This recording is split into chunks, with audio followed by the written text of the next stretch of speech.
Good afternoon. This is Matt Ray. I'm the Executive Director of the SILA Foundation. I welcome you to the SILA Surplus Lines Past, Present, and Future webinar hosted by the SILA Foundation. Today's webinar is presented free of charge. However, if you would like to make a tax-deductible donation to support the work of the SILA Foundation, you may do so online at any time at our website, www.silafoundation.org. We'd like to thank InsCipher for providing our speakers today. We greatly appreciate Joe and Daniel for sharing their time and expertise with us. Please be aware that you may submit questions online during the webinar using the chat feature. Questions will be addressed at the end of the webinar, time permitting. The webinar is being recorded and will be available for review on the Foundation website later. First, let me tell you about our speakers today. Joe McCall was born and raised in Utah. He attended Utah State University, where he received his BS degree in Business and Marketing Education, and also received his State of Utah Secondary Education certification. Joe's professional experience includes over 19 years of sales and executive leadership positions, including President and CEO of BidSync, VP of Sales for Government Traffic Solutions, Varian Technologies, Veracity Insurance, and he also coached high school basketball for 5 years. Joe joined InsCipher in January 2016 and heads up sales and all sales-related activities. Our second speaker today is Daniel Stedman. Daniel began his insurance career as an underwriter for a Fortune 500 national carrier, underwriting personal lines and small business risks. In 2012, he was brought on to Veracity Insurance Solutions to develop its in-house underwriting division. Since that time, Veracity has expanded its in-house programs and underwriting authority to include 20 proprietary insurance programs spanning a variety of insurance industries and products, with total written premiums of nearly $50 million. Through his extensive involvement in surplus lines and compliance, Daniel recognized the need to incorporate technology and automation in order to streamline the inefficient processes. In 2016, Daniel helped found InsCipher, a software-as-a-service company dedicated to bringing compliance and automation together, bridging the gap between agencies, carriers, and states. We've got a great webinar in store for you, and at this time, I'll turn it over to Joe. Get started, Joe. Matt, thank you. I really appreciate that introduction, as well as SILA for the opportunity today. I want to speak on behalf of Daniel as well. We really do appreciate the opportunity. Before we jump into this, just to add a little bit more information around our backgrounds for Daniel and myself. Obviously, as you could hear in the bio introduction, Daniel is a subject matter expert in the insurance space, underwriting as well as surplus lines, and is able to bring the valuable insight and information from that perspective. My background obviously is in technology and building technology solutions and going out and working with organizations and working heavily in the past with states and state organizations, very similar to what you do in the insurance space and surplus lines. So we feel that bringing that combination together is really helpful, because it's really hard to find somebody in this industry and space that may have both technology background and a subject matter expert. So we wanted to tag team this presentation today and make it more of a discussion. We have some key points that we want to talk about. Our goal is to bring in stories, examples, things that we've experienced as we've been working in this industry and space, because our main focus and our entire goal as we've launched the technology in the surplus lines industry is to help make it better from a perspective of it's time-consuming and costly. And we want to talk about those things today. So we'll keep tying everything back to how can we make this automation save you time and money so everybody involved is actually benefiting from it. So as we do that, we'll start out quickly and just go to this very first slide. I'm going to turn the time over to Daniel to take this. I'll be jumping in from time to time, and we'll go from there. Go ahead, Daniel. Thanks, Joe. Again, appreciate SILA for that introduction and allowing us to host this webinar for you. Obviously, if you are here today, you have some involvement in surplus lines, whether it be from the carrier side and the agency side, or if you're even in the compliance side as it relates to maybe some of the state filings and how states handle business. But again, as a bit of background, I got into surplus lines several years ago, and working at Veracity, what I had found as overseeing underwriting and as part of that compliance as it relates to surplus lines, I was relatively new into the surplus lines industry as far as writing policies goes, and I very quickly realized how complex and confusing surplus lines is. So doing business in multiple states became so burdensome to us as an agency. If you've done any type of filings or compliance-related items in the surplus line space, you will know that every state operates independently from each other. They have differing rules about tax percentages, stamping fee percentages, documents that you're going to need from insured. So it's this mountain of information on each state, and there's very little communication between the two of them. So when I got into this, I'd found that it was such a challenge and such a headache to stay on top of this.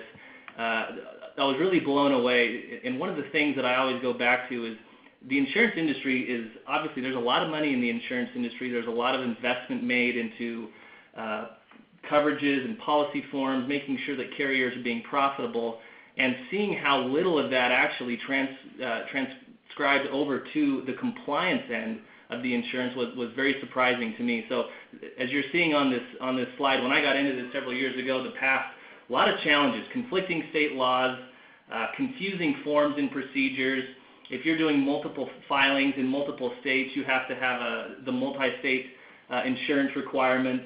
There was NEMA several years ago. That name may be familiar to some of you as far as determining home states and allocation of premiums. So if you're an agency or anyone involved in this in multiple states, there is a high probability for compliance errors. There was just a lot of different rules to stay on top of, and it was very easy to get things wrong and to be able to be compliant was such a challenge that it really affected all parties involved. Another thing that went into it is that a lot of the states, and you'll see as we go through the slides today, we're going to talk a lot about how the states and the DOIs and the surplus lines associations are tracking this information, how the agencies are interacting with it, how that also affects carriers and insureds. And so when I got into this several years ago, many of the states, and this was not very long ago, many of the states still required snail mailing filings. So you actually have to print out paper, stuff it in an envelope, and send it to the states, and that's how you were doing compliance. You wouldn't know if your policies or transactions were accepted by the state, if they were approved or rejected. It would take weeks to get that information back because you're still dealing with paper filings, paper mailings. So it's very inefficient, and it requires a lot of man-hours on an agency side to staff that. You need to make sure that you're on top of all those different compliance rules, you're following the guidelines, you're submitting the transactions within those state-required time frames. A lot of cost, a lot of upfront investment on the agency side just to be compliant. And a lot of that and the challenges where there's not a lot of transparency, there's not really a lot of technology invested into this space to help agencies comply with those laws.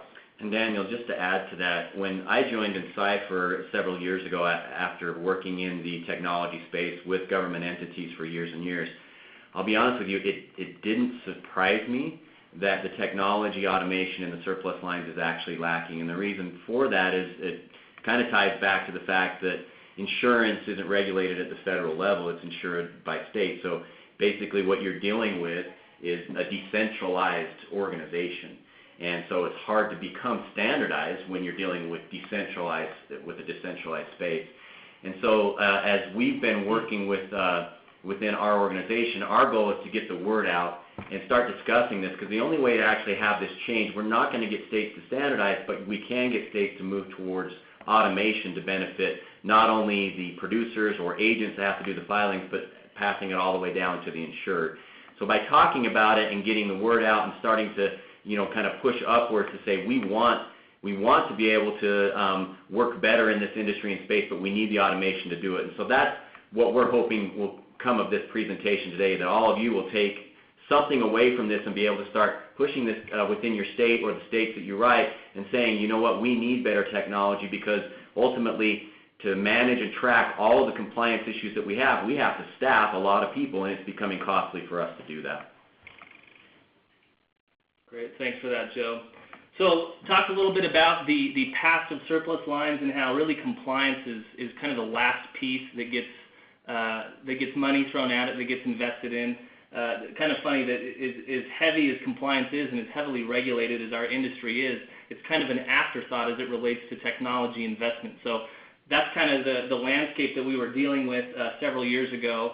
And now we're going to talk a little bit about the present of surplus lines, kind of what we're seeing for the industry as a whole, and then obviously talking about how that relates to the compliance end and actually filing surplus lines transactions. So as you can see from this quote, I'll go ahead and read it.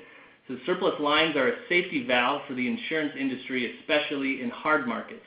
As emerging issues and exposures drive more demand for creative, comprehensive insurance solutions, AM Best believes the surplus lines market will continue to gain in prominence. When I started in surplus lines, it was kind of this, when I got into the insurance industry, surplus lines was kind of a four-letter word. If something was going to be put into the surplus lines market, it was almost this blackballed risk, right? It's too risky, too many claims, too risky of an industry to put on admitted paper, so it goes surplus lines. As I started getting into the surplus lines and underwriting surplus lines and writing business, I realized that was really a misnomer. Surplus lines is actually a very useful tool that carriers are adopting steadily and increasing that adoption rate to be able to write more policies on surplus lines. It allows them to customize coverages specific to that insured risk. You can very easily put together a program to cover multiple associations or homogeneous groups of risks. So it's seen as a tool that really helps benefit not only the agency to market towards these insureds, but actually it benefits the insureds themselves. They're able to get a better policy, more tailored to themselves and their industry at a lower rate. So as you can see, the 3 bullet points on this slide, it's currently a $40.2 billion industry. It's 7.6% of all the P&C policies written out there, and 13.9% of the total commercial line. That number is increasing significantly. I go to quite a few conferences over the course of the year, and every conference has grown in number of attendees and premium written, so it's really starting to become more prominent, being adopted across the board, and because of that, it's highlighting the deficiency that we see in the compliance and the technology as it surrounds surplus lines. Daniel and I literally just got back yesterday from the Western State Surplus Lines trade show in Vegas and had the opportunity to sit and listen to the states discuss and present the growing market, and literally everything that they said there backs up this slide and exactly what Daniel just added to it. So some of the industry trends that we are observing and we have observed over the last little bit as far as tax filings and the compliance end of surplus lines, this is what we're seeing in the present. There is a movement towards automation. So typically when we see the technology investment, that almost always starts with the carrier side. So carriers are recognizing that they can have a wider distribution model, they can reach a bigger audience if they adopt technological solutions to be able to make it easier for their agencies and the insureds to buy insurance. So what we've seen over the last couple of years is carriers moving the whole quote bind issue process to automated online platforms. I'm not sure how many of you are familiar with, obviously you have the Esurance. You've seen the personal lines ad where you can go quote online, you can buy in 15 minutes. We're seeing that in the commercial lines world. So a lot of these carriers are saying, gosh, if we streamline the application process, the underwriting process, we're going to be able to write more premium at a lower cost and reach a higher audience. So the carriers are moving towards these online platforms, and in response, we're seeing the agencies are adjusting how they are doing business. So rather than paper submissions or even just an email submission to an underwriter, we're seeing agencies adopt technology and platforms that are allowing them to do quote, bind, issue online. So we're really cutting back on the back and forth correspondence, cutting back on the lag time in terms of quote versus submission. So agencies are adjusting because the carriers are adjusting. And again, that trickle-down effect is now starting to be seen on the state side. So the State Department of Insurances, the state surplus lines associations, they're starting to recognize, okay, our industry is now trending towards this technology and automated process. So they're starting to seek out and adopt surplus lines automation technology to be able to facilitate those transactions. Well, and Daniel, to add to that, most of you have probably experienced this already if you've had to do filings. There is about 12 to 15 states that have adopted some kind of portal, maybe a little bit more than that. The challenge has been that they're adopting different types of systems. Some are developing them in-house and managing them in-house. Others are bringing in a third party to develop. The challenge has been that we've seen has been that these technologies, most of them are installed solutions and or in-house developed solutions, so the bandwidth of the solution becomes cumbersome to use, whether the user interface can become a challenge and or even the database or the bandwidth when you upload things to the portal and things like that, it can become very time consuming. So although the states are starting to adopt these types of technology, what we're wanting to do is push them to full-blown cloud environment, because when you go in the cloud, you can standardize at least the portal that the agents or the producers are using. It's going to be much more beneficial for your staff members to know one portal, one solution, and versus having to learn 50 different types of solutions that are out there and then manage all the dates and deadlines and compliance components that go along with it. It's no wonder that this is a very challenging space to be in. So what you are seeing the states move that direction, but I firmly believe that we actually need a stronger push, and it's got to come from us. It's got to come from the brokers that are out there saying we need better technology because the costs continue to rise. With that, though, as you can see on this last slide, there are third-party services out there that are providing some type of service for you, solution, automation. A couple of things, and I know we hit this a little bit later on, but I want to point it out here.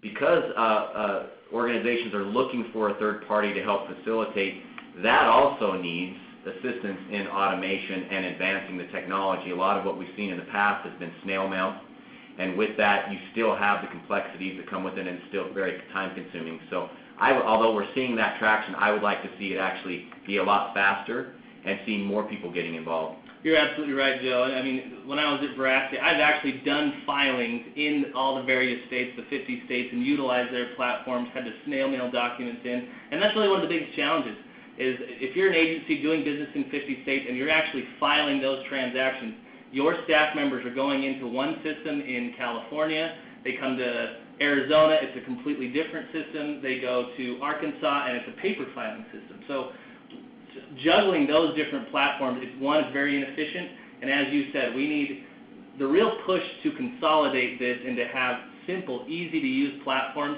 It's going to come from the carriers, and it's going to come from the agencies. The agencies and surplus lines brokers need to communicate with the associations in their states or the associations in the states that they have licenses in. That communication needs to go to the top so that the states and the associations can understand the complexity and the burden that is actually placed upon agencies just to write business.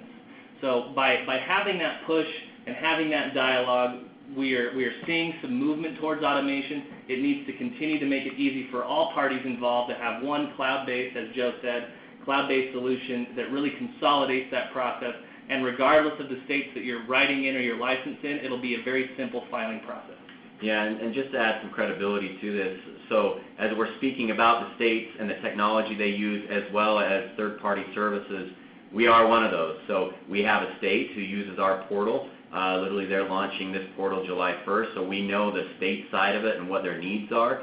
We're also a third-party service provider where we have automation that provides not only the technology for you within one platform, but also we offer software as a service on the back end for the filing. So the reason why I'm bringing that up is to add a little bit of credibility that literally we are inside these systems using them on a day-to-day basis. We know exactly what your challenges are. We are literally even timing how long it takes from one state to another to identify which states have better technology and may be easier to use versus others, because once we get that information, we can now start talking about that in events like this or trade shows, or even taking that to local states that we work with to say, this is the feedback we're getting and that we're seeing. Okay, moving on. So obviously, staying in the present and highlighting some of the issues and challenges that we have today, there still is no centralized organization of the individual states' compliance. So if you want to know what California surplus lines laws are, you have to go to the State of California website to find that out. It's not as easy to find all those laws either. You'd think that most of these states would have it readily accessible, links on websites. Some do, but some do not. So there's no centralized location. So if you need any type of information, you're going to 50 different sources, searching through their websites to try to find the answers that you may be looking for. We still have some states, believe it or not, that are doing paper filings. They're requiring their licensed surplus lines brokers to submit transactions, not electronically, through the mail. So you're printing it off, you're stuffing an envelope and sending it to them. The turnaround time on feedback, if it's been accepted, is weeks. Sometimes you don't even know at all. And with that, because of that turnaround time lag, there's no assurance of compliance. It's time-consuming task for your in-house employees. So rather than focus on production and revenue-generating activities, you have to designate individuals within your organization just to stay on top of the time-consuming process of compliance and filing. We feel, because of the technology out there, that that's something that should be eliminated and can be eliminated through the adoption of technology. So maybe to add a quick story to that, Daniel, I want to bring in a client. Obviously, we don't want to use names today because of contractual obligations, but I do want to talk about this one particular client that we had. We've been working with them for almost maybe a year, and this particular organization was really, really good at managing their surplus lines. They had somebody that had been within the organization how long? Maybe 40 years? 40+ years. They had developed their own in-house Excel calculator. Literally, we have yet to speak with anybody that was as on top of it as this organization.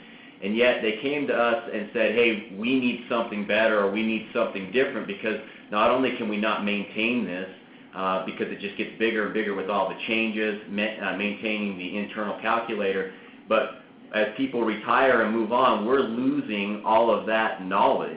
And really in this space, unless you have a central repository where you can find all that information, it's going to be in somebody's brain, and unless that gets transferred over, you could be dealing with the exact same challenges over and over and over again. So as you look for services and solutions out there to try and help you with your surplus lines, make sure you're looking for an organization that will bring you that centralized data all in one place so you're not out searching for it, and also make sure that you find an organization that's on top of it. Literally, they're updating that information on a regular basis. I know one time we actually caught a state, because we do those checks so often, that we actually caught a state that wasn't in compliance. I don't know, Daniel, if you want to add to that or not. But yeah, without pointing any fingers, there was a large state. So as we go through it, as we mentioned before, we're actually filing on a regular basis.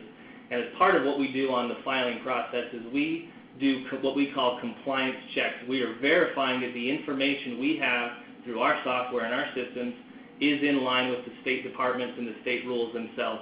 And we have on several occasions actually identified that what is represented on the state websites and platforms is actually not in compliance with their own laws. And so we've had to point out to these states, hey, did you know that you're missing this form, or you forgot to put this there? And sheepishly, they're making these adjustments and acknowledging that even their own systems were not in accordance with their laws. So compliance checks and regularly verifying that the data you are using to file is critical in order to stay in compliance with the state website. So now we're going to talk about the future. We're in the present. Where are we trending, and what do we envision? What is going to happen as we see the technology be adopted by the various parties? And I know we've talked about this already, but to hit it home, the things that we're trying to talk about and have bubble up to the surface is what we talked about this last week as we had the ear of many different states and talking to them about the challenges that we see, challenges that you're facing, and so forth. Obviously, the centralized component of it is going to be a challenge well into the future.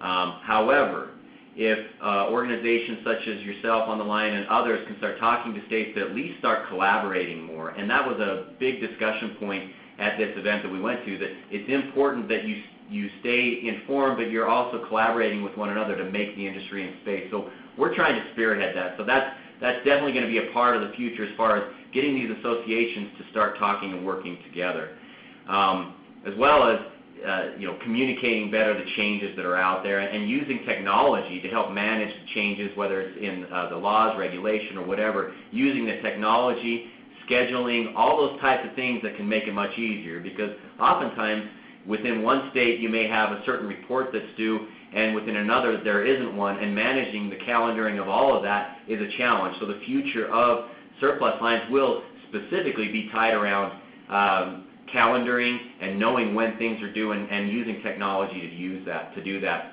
As well as APIs, because we work closely with states in them using our portal, as well as we're a third-party middleman that can work for you in the filings, building out APIs and looking for organizations or solutions that have APIs, so you're eliminating double entry. You're already capturing this data. You already have it somewhere. So an API is a connection or a touch point between your system and another system to be able to eliminate that double entry. And that's certainly already out there, and it's getting more prevalent, and it's something that you should look for, whether you implement an API coming out of the gate or it's something that you do in a phase 2 or phase 3 approach with this type of technology. Please be aware that it's out there and you should have it, and if it's not being offered, continue looking. Added to that is compliance. Compliance is a big deal to us, specifically because we're filing on behalf of our clients, so we need to make sure that we're not late or paying late fees or anything like that. And so within our organization, we're really pushing for real-time compliance checks. We not only have the technology within our portal through approval processes and compliance checking to actually manage that as a third-party provider, but we've also built that into the state's portal that they're using. So there can be real-time correspondence between you and the state representative that may be doing the filing. And it will be associated directly with the actual filing. So you won't have this breakdown on which policy was it, what was the problem, were there dates wrong. So real time can literally eliminate some of the costs associated with late fees, but also make sure that you're getting your information on time. And then, of course, uniform interfaces.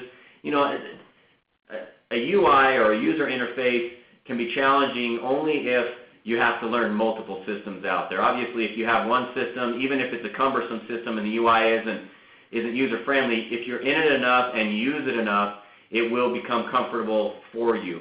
But uniform interfaces out there, the way you're going to be able to get that is either through state adoption of one portal or using a third-party provider that allows you to do filings through their software as a service component, or ARM, all under the same user interface. And that's what I recommend. I will tell you right now, for your staff members that are dealing with this on a day-to-day basis, if you can find a portal that is a common UI, their lives will get a lot easier. And then, of course, the big data analytics. After it's all said and done, this data that's now being created and captured through these automated solutions, it can be used to start analyze the market, analyze the space. It can be used in multiple ways. It can even be data that's made available to you to help you grow your business in other lines. And so that's another important element of the technology side of this. And just to touch on that big data analytics again, Joe, we've had many discussions with states and agencies across the board, and you would be surprised at how long it takes large organizations, including some state associations, to pull data from their systems. If they want to know how much premium did we write last week, it may take them days to pull those reports from that system. We believe, and the technology is there to be able to have instantaneous reports where you're getting real-time data. How much premium did you write in the automotive line in 2016? How many agencies are writing within your state on a regular basis? These are the types of reports and data that organizations could utilize, as Joe mentioned, to help better their processes, better their products, and in turn that helps everybody and that lowers costs. So this data and these analytics are available, and it will help the industry become more efficient and will reduce costs as they have accessibility to this stuff instantaneously. So what are the benefits to the surplus line? So as we see states adopt and agencies adopt automation, what are the benefits? What are we going to see? How is this going to affect you, and how is it going to affect your bottom line? So on the state side, so how this is going to help the states and allow them to be more efficient. One, they're going to be efficient in reviewing and managing the tax filings. The technology exists to help them identify potential compliance errors, have instantaneous communication with the agents and brokers who filed it, And by having that simplified and ease of use process reduces cost to the state there. Automated compliance review, so before they even touch a transaction to review to see if it's compliant, technology exists to be able to scrub those documents, scrub that data, and identify things ahead of time. And again, you'll have the real-time data of the premium, the volume, carrier information. You can relay that information back to the carriers if you are a state. Helps tremendously on year-end annual reports that a lot of states require. How much premium did Great American E&S write in the state of California versus how much premium did Veracity write into California. So reconciling all of that is going to be very beneficial not only to the states but also to the carriers and the agencies. You also get status notifications and electronic invoicing and payment. This is something that's kind of unique. We deal in the insurance industry with trust accounts and operating accounts, but you'd still be surprised at how difficult it is to make an electronic payment to different state departments. Again, if you have a trust account set up and those funds are reserved there, we want to make it easy for agents to pay online immediately and easy for the states to process those payments and receive that revenue. On the agent side, how this is going to benefit you, step-by-step submission guidance. Back to Joe's point of having multiple user interfaces, multiple state portals that you're going in to file these transactions. It has to be easy. It has to have a very simple user interface, step-by-step, show you exactly what you need to put in, when you need to put in, and which documents need to be submitted. All of that will be done and will cut down on time actually filing. Surplus lines tax calculator. States like to have a tax calculator on their website that helps their agents in that state make sure that they're calculating the taxes correctly. But there's not a centralized location to where all states can be calculated at any point in time, regardless of the portal that you're actually in.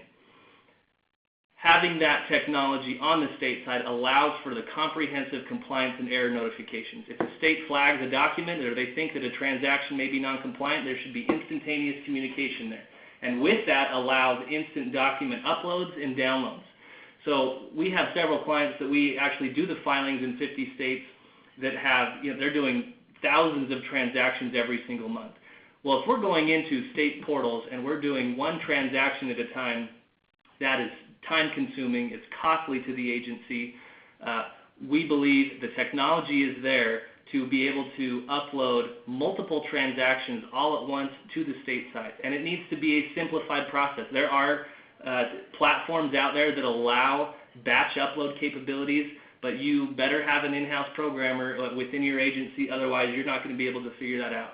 We want to have a simple user interface where anybody who can operate a computer and open a web browser, they will be able to upload hundreds, thousands of transactions all at once, cutting down significantly on that time that's spent filing within that platform. Well, and to add to that, so I was having a conversation with a particular state 2 days ago, and they were talking about performance of their portal. So fortunately for this state, they at least have developed some technology and offer a portal, but their frustration has been around response times of the solution. And when you even talk about these instant document batch uploads and downloads, it's great to have that functionality, but if your solution doesn't have the bandwidth for it, and they had talked about the internal challenges, so not only are there agents or producers that are going in and submitting these through their portal experiencing time lags upwards of 60 to 80 seconds, their internal team was experiencing it as well, and ultimately that is costing money. So as you look at these types of technologies, even though they have a batch load capability, also go another layer deep. Ask the next question, and that should be, yeah, but what's the response time and how quickly does your solution respond? As well as if you're experiencing poor response times within certain states, make sure you let them know that, because if you're not talking about it and you're not beating that drum, they'll essentially just, let it stand as is and continue with that. Okay, so how does this help the bottom line? Cost-saving solutions provided by automation. So having a regularly updated comprehensive knowledge base. And what we mean by that is having one centralized location that houses all of the state tax rules, documents, deadlines, anything and everything you'd ever want to know, should be in a consolidated, centralized location. So whether you're doing business in California and then you got another policy in Montana, you should be able to have at your fingertips all of the relevant information as it relates to that state's laws and compliance rules.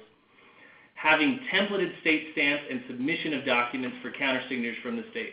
So every state requires on a policy you have to have certain state stamp wording.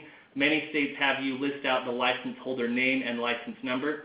Those documents should be templated and should be very easily implemented into your quote bind issue process as an agency to make it simple to comply with that particular state laws. So real quick, Daniel, on this particular one, so the state of Utah is going to be launching the InsCipher portal live July 1st. And as we sat down with them and started analyzing their internal processes, procedures, as well as documents that were required, the nice thing was is we were able to challenge them, and they started saying, well, we need this document and we need that document, and it needs to look this way and have this color or all these different things, and we were able to say why. And whenever the answer that came back, well, because we've always done it that way, that was the one we wrote down and said, okay, well, we need to challenge that. We need to start talking about that, because is it required, or is it something that you can do away with? So it's not only looking for solutions that, have those templated documents, but it's also collaborating to determine, do you even need it anymore, and why did you need it in the past, and how can we change that? And again, by challenging it, we're challenging it, you challenge it, we can potentially simplify some of these things that simply are just because they've always been done that way and nobody's thought about pushing to try and make change. Yeah, and we've seen firsthand these cost savings to our clients that we've helped implement it. A quick story, we have a client of ours who's based in Tennessee. We went out and we trained 40 of their CSRs on how to use our simple automated platform. And when they receive a submission and they're quoting up for the insured, they obviously have to calculate the taxes, the fees. They need to make that very clear on the quote or the deck page. And this was a process that would take them 10, 15 minutes at times to do it. We got in there, and within over a 2-day period, we trained 40 of their CSRs, and by the end of that time, due to the simplicity of the interface, they were calculating and getting all that information within 15 seconds. So imagine how much time that's going to save an agency as an organization if they're spending significantly less time on that as opposed to 15 minutes of getting the tax information here, trying to download the document that the state's going to require. That is allowing them, by eliminating most of that time, we allowed them to be able to focus on production and revenue generating activities, and the ROI for them has been significant. In this industry and space, or others as it pertains to technology, they call that moving from tactical to strategic, and that's ultimately what you want to look for. Whatever solution you go out and acquire, or if you do it in-house, make sure that it's a solution that's freeing up the time of that producer or that user to where they can actually be, instead of working on all the tactical stuff, which is uploading this, filing that, it's very easy for them to do that, so they can go out and actually be more strategic, which is to produce and generate more money and help you guys grow. Okay, this slide here, we wanted to give a little bit of a visual as to how this is going to change the industry. So as technology is adopted on the state side, on the carrier side, and the agent side, how is this going to affect and better the industry? So as automation through technology, as carriers are adopting technology, as the states are adopting technology, the carriers, now their costs are going to be much less because they're spending less time on compliance because they're more efficient. That in turn passes down to the agencies. So if the carrier can write business for less due to that efficiency, that's going to translate to lower rates for the agencies, and that's much easier to sell to the insured. So all of this has a trickle-down effect from technology to the carriers, the state side, all the way down to the insured. And again, as each member of this party is adopting this technology, it is reducing costs across the board. It's making it more efficient for everybody in whichever process they may be in with the surplus lines, and that in turn benefits the consumer, which everyone wants.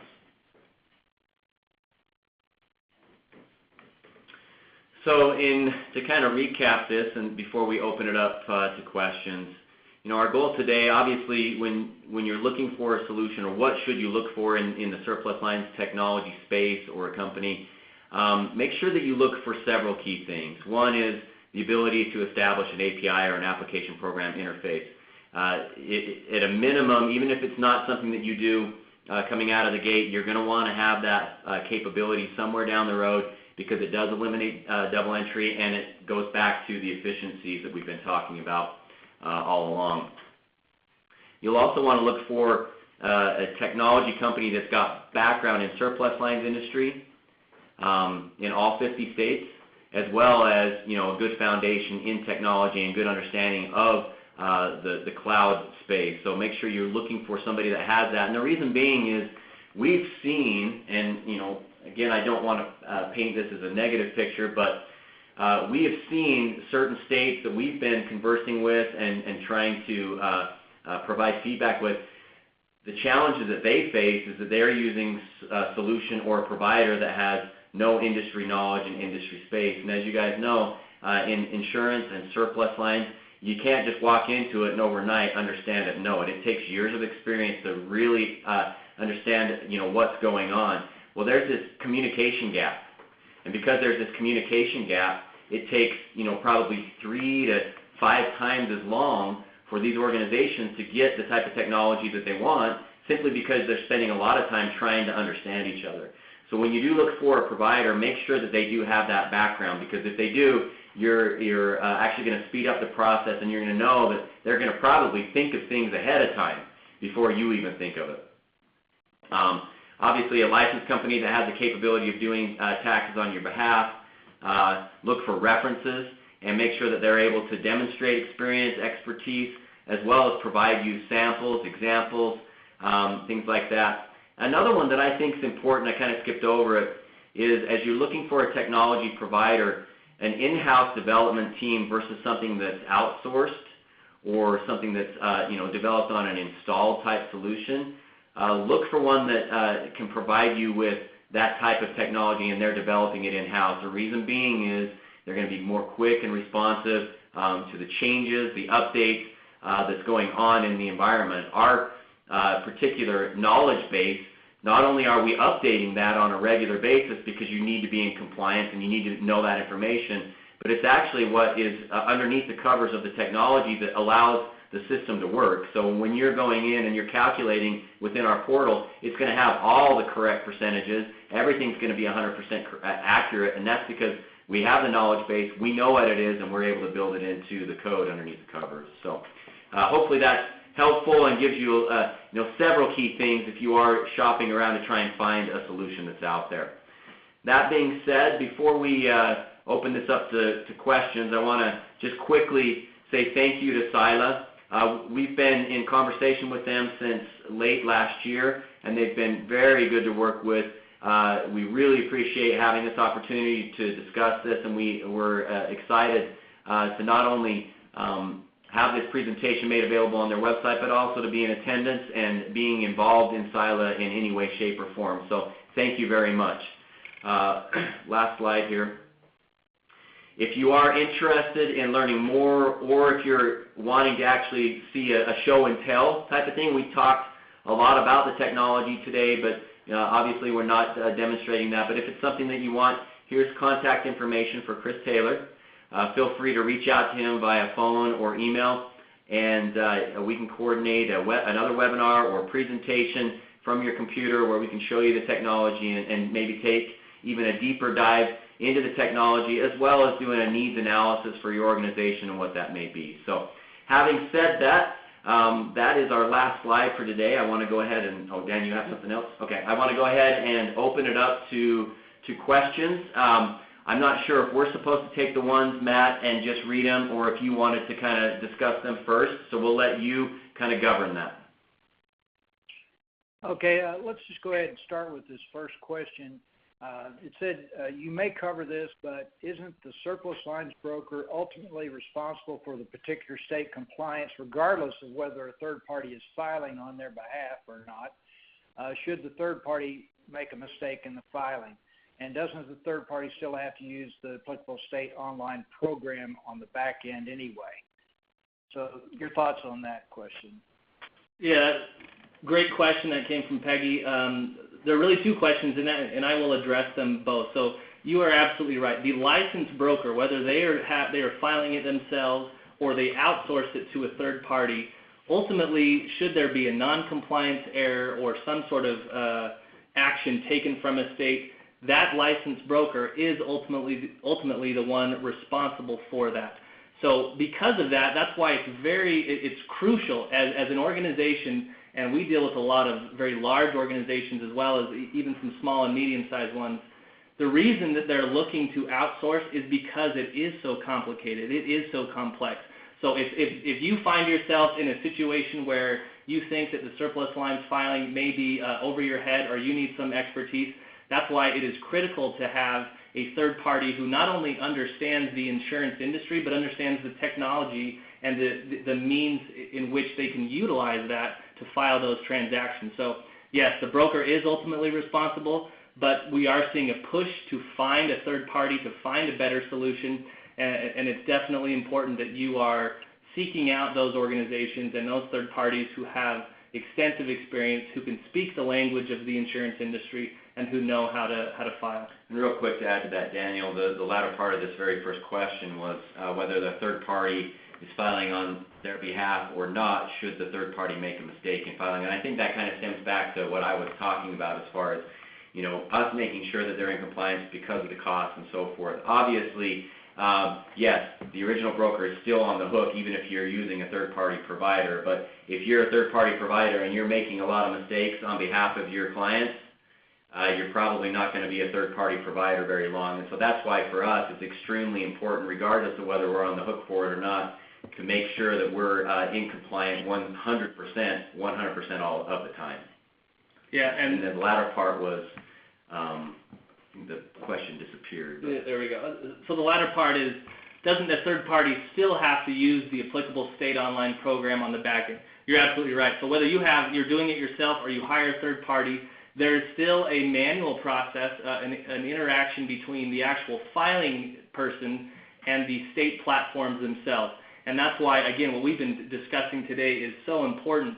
We need to be able to bridge the gap to try to consolidate and say, look, if New York uses this system and Texas uses this other system, we want to be able to bridge the gap and create those APIs, which Joe talked about, that allow automatic upload of these documents, automatic pushing of the data to the state system. So our goal is to ultimately get each state to be more streamlined, more efficient, whether that's through utilizing our technology or similar technology, or we're building bridges, building these APIs between the agency system and the state systems so that we're taking as many hands out of the equation to facilitate and streamline that process. And just to add to it, Daniel, within our organization, this is what it looks like, and we call them filing specialists, but we've basically been able to divide up the U.S., and then we make assignments for our team, and they literally become specialists within those states that they're filing in. And that's the value of going with a third-party provider, is that we have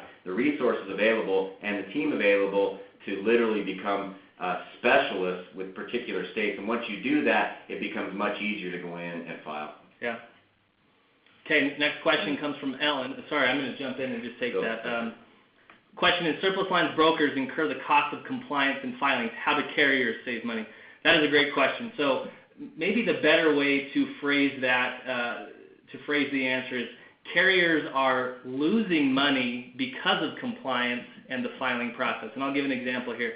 I have relationships with a lot of folks in London, and I was at the Target Markets mid-year in Arlington a couple months ago, had a discussion with the Lloyd's Syndicate, and they expressed frustration to me that they are not able to sell as many policies because they're getting pushback from their agents and their brokers that they're saying, look, I can't write these policies or sell these policies in all 50 states because the compliance piece is so burdensome to me. So rather than take that on, they're saying, I'm choosing to not write any policies whatsoever because it's too costly. And so we approached this carrier and said, look, if you utilize a platform that can allow you with your licenses to facilitate some of these surplus lines transactions, how much more business are you going to receive? If they have the ability to open up all 50 states because now the compliance and the burdensome piece is removed, how much more premium could you write? You know, eyes went wide and they started having discussions, and opening up ideas to be able to facilitate the compliance end, saying, gosh, yeah, if we really did have a system where it was easy for our agents to file, we could generate 20% more in premium in these 10 states alone. So that's kind of how the carriers are viewing things. They're getting pushback from agents who don't want to be licensed due to the complexity of it. So by streamlining and allowing and making it easy for the agents, ultimately the carriers are going to benefit, and they'll be able to write more premium that way. Next question, again from Peggy, says, in those states that tax policy fees, do all third parties take into consideration whether such fees need to be taxed in their surplus lines tax rating engines? And the answer to that is no. A lot of the third-party carriers are not capturing that data on the fees. And to be completely honest, there's actually several states that are not capturing the taxable fees. We had a discussion this last week with the state who has taxable fees where carrier fees, so inspection fees or audit fees, those are taxed per the tax code by the state. However, their portal in which the agents have to file are not inputting any of that data. So they're missing out on significant tax revenue because they're not capturing those fees that should be taxed. Okay, next question from Joe. It says, you mentioned uniform interfaces in the landscape of the future slide. Is there any formal initiative or effort in place to bring platforms like Flip, opt-ins, and state sites together? Honestly, no, not right now. And that's why, as a third-party aggregator, that's what we're doing. So essentially, as a third-party, we have standardized the interface, and so your organization would input everything into our standard portal for all 50 states, and then because our service team on the back end does the filing on your behalf, they're becoming specialists there. But what we're trying to do at a minimum from a standardization or a uniform interface is at least have states talking to states and get them to move towards one common platform. It's going to take years, and it's going to be a big challenge. So the only way to skirt around that right now is to go with some type of aggregator, such as the InsCipher third-party solution. And obviously you can accomplish the exact same thing if all states were unified in that by using that one platform. Okay, good questions. Any last questions from anybody?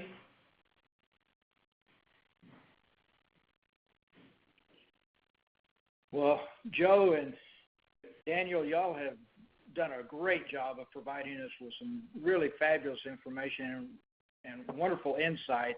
I think that surplus lines industry has got a lot of work to do and a lot of opportunity in the future. So I'm glad that we had y'all here today to share your information and share the insights. A lot of good work.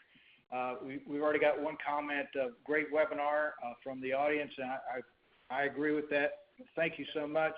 I'll remind everyone that this has been recorded and will be available on the SILA Foundation website, www.silafoundation.org. We'll talk with Joe and Daniel. Usually we ask if they'll allow us to put the PowerPoint out there so that people could pull that down and have it in written form as well. Do you know if Joe and Daniel, if y'all would be amenable to that?